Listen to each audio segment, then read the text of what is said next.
Boss Telugu season 8 తో తెలుగు ప్రేక్షకులకు దగ్గరైంది సోనియా ఆకుల.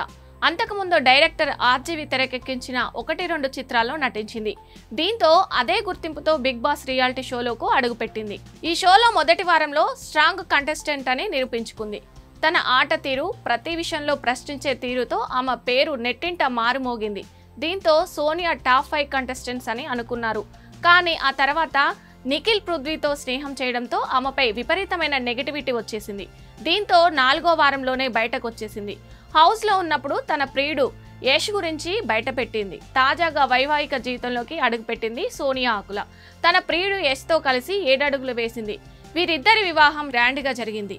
ఈ వేడుకకు బిగ్ బాస్ కంటెస్టెంట్స్, మాజీ కంటెస్టెంట్స్ హాజరయ్యారు. ఇందుకు సంబంధించిన వీడియోలను జబర్దస్త్ రోహిణి తన ఇన్స్టాలో షేర్ చేసింది.